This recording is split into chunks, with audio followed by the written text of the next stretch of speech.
Hello everyone, आप सभी का स्वागत है हमारे यूट्यूब चैनल में। और आज की इस वीडियो में हम अरिथमेटिक प्रोग्रेशन ये यूनिट को कंटिन्यू करते हुए इसमें 2 प्रॉब्लम सॉल्व करने वाले हैं। और आज ये अरिथमेटिक प्रोग्रेशन का लेक्चर नंबर 11 है। तो चलिए आज के वीडियो की शुरुआत करते हैं। मगर वीडियो में आगे बढ़ने से पहले इस वीडियो को लाइक करो, शेयर करो और अगर अभी भी आपने हमारे चैनल को सब्सक्राइब ना किया हो तो तुरंत सब्सक्राइब कर लो। तो चलिए आज की वीडियो की शुरुआत करते हैं। तो आज हमें जो प्रॉब्लम सॉल्व करना है वो आपके सामने है। क्वेश्चन में लिखा है find the number of terms in the following APs. यहाँ पे हमें एक क्वेश्चन है, उसके 2 हमें प्रॉब्लम्स दिए हैं। तो यहाँ पे हमें बोला है कि जो एपी में जितने भी टर्म्स है वो हमें फाइंड आउट करना है। टर्म्स फाइंड आउट करना है मीन्स हमें एन फाइंड आउट करना है। और वो हम कैसे फाइंड आउट करेंगे? By using nth term of AP. ये फॉर्मूला हम यूज करेंगे। फॉर्मूला हम यहाँ पे साइड में लिख देते हैं। फॉर्मूला है an is equals to a plus n-1 into d. ये देखो ये फॉर्मूला है, ये यूज करके आज हमें ये प्रॉब्लम दोनों सॉल्व करना है। और इसमें हमें फाइंड आउट करना है कि ये दोनों एपीज में नंबर ऑफ टर्म्स कितने हैं। तो चलिए फर्स्ट प्रॉब्लम सॉल्व करना स्टार्ट करते हैं। और जैसे कि ये हमारे ये यूनिट का लेक्चर नंबर 11 है, मीन्स इसके पहले जो हमने 10 लेक्चर स्टडी किए आपको एपी के प्रॉब्लम सॉल्व करने की आदत हो ही गई होगी। तो चलो बिना वक्त गवाए पहला प्रॉब्लम स्टार्ट करते हैं। तो यहाँ पे सबसे पहले फर्स्ट क्वेश्चन में हमें ये जो सीक्वेंस दी है, ये सबसे पहले हमें यहाँ पे दी है कि ये एक एपी है और हमें nth टर्म ऑफ एपी का फॉर्मूला यूज करके ये वाला जो फॉर्मूला है an is equals to a plus n-1 into d, ये फॉर्मूला यूज करके हमें इसमें से number of terms find out करने हैं। मीन्स ये जो एपी है उसमें कितने नंबर ऑफ टर्म्स है, कितने n टर्म्स है, वो हमें फाइंड आउट करना है। तो वो हम ये फॉर्मूले से फाइंड आउट करने वाले हैं। तो सबसे पहले यहाँ पे हमें एपी दी है, तो हमें क्या दिया है? हमें यहाँ पे ए दिया है और एपी है, मतलब हमें यहाँ पे डी पहले से कांस्टेंट दिया हुआ है। मींस हमें 2 या 3 बार डी निकालने की जरूरत नहीं है। डी यानी डिफरेंस निकालने की जरूरत नहीं है। हमें यहाँ पे बस एक ही बार डिफरेंस निकालना पड़ेगा। ए तो हमें पहले से दिया है और ए एन भी हमें पहले से दिया है। हमें बस यहाँ पे एन फाइंड आउट करना है। तो चलो सबसे पहले जो गिवन डाटा है वो लिखते हैं। तो यहाँ पे हम लिखेंगे given a is equals to 7, d is equals to a2 minus a1। तो यहाँ पे a2 माइनस a1, a2 है 13 माइनस a1 है 7, सो 13 माइनस 7 हो जाएगा 6। तो हमारे यहाँ पे जो d है वो है 6 और यहाँ पे हम लिख लेंगे an, so an is equals to 205। तो यहाँ पे हमें जो हमारा फर्स्ट प्रॉब्लम है उस पे जितने भी गिवन वैल्यूज है हमने यहाँ पे लिख ली है। a है 7, D है 6 और an है 205। अब बस हमें यहाँ पे n फाइंड आउट करना है। तो हम यहाँ पे लिख सकते हैं टू फाइंड n। तो यहाँ से हम हमारा सोल्यूशन स्टार्ट करते हैं। तो हम यहाँ पे सबसे पहले जो ये फॉर्मूला है nth टर्म ऑफ एपी का हम ये यूज करेंगे। तो हम यहाँ पे ऐसा लिख लेंगे कि we know that an is equals to a plus n-1 into D.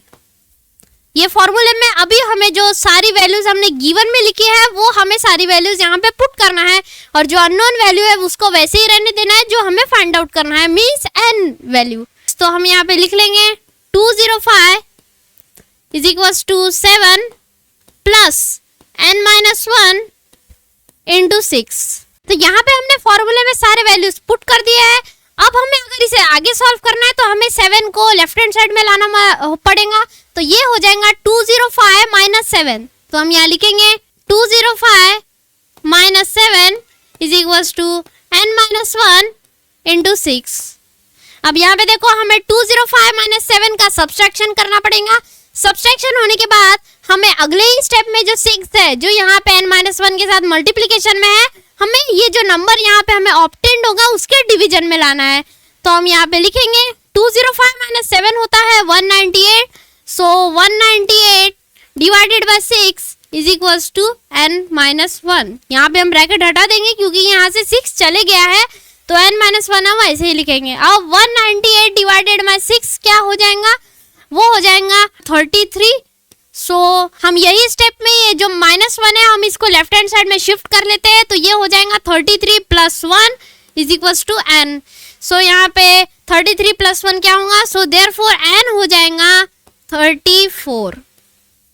और यही हमारा ये फर्स्ट प्रॉब्लम के लिए फाइनल आंसर है। n मींस जो नंबर ऑफ टर्म्स है यहाँ पे हमें मिल चुके हैं और वो है 34।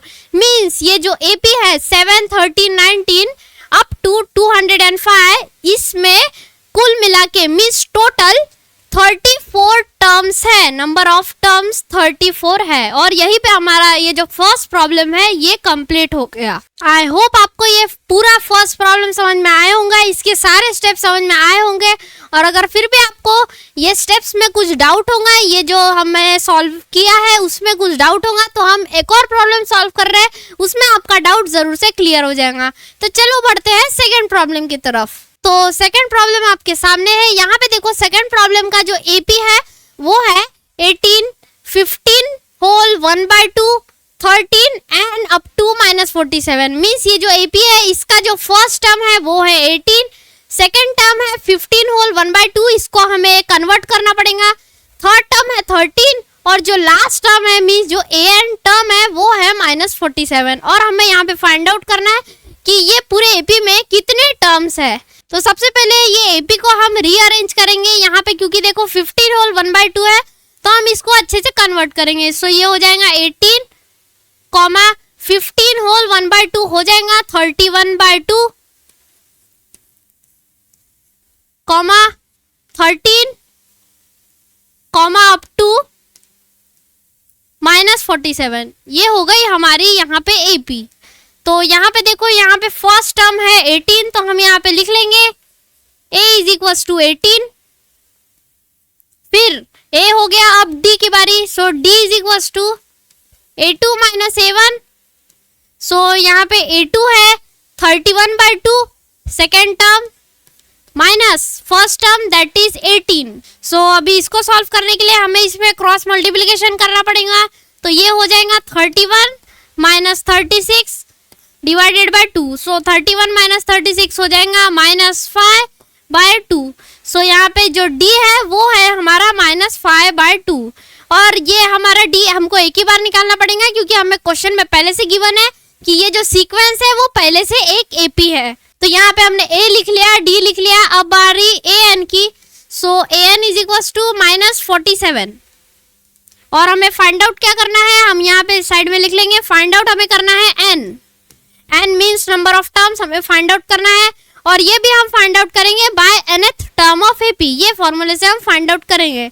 तो चलो फाइंड आउट करते हैं और ये जो सारे वैल्यूज हमें गिवन में दिए हैं वो उसमें पुट करते हैं। तो हम यहाँ पे लिख सकते हैं साइड में, वी नो दैट, हम यहाँ पे फॉर्मूला लिख लेंगे। फॉर्मूला है AN = A + n-1 × D। ये फॉर्मूला है, हम यहाँ पे अभी सारे वैल्यूज पुट करते हैं। सो AN की वैल्यू है -47 = A की वैल्यू है 18 प्लस n-1 वैसे ही रहेगा इंटू D की वैल्यू है -5/2 -5/2। और हमें इसे ब्रैकेट में देना पड़ेगा क्योंकि ये जो टर्म है इसमें माइनस है।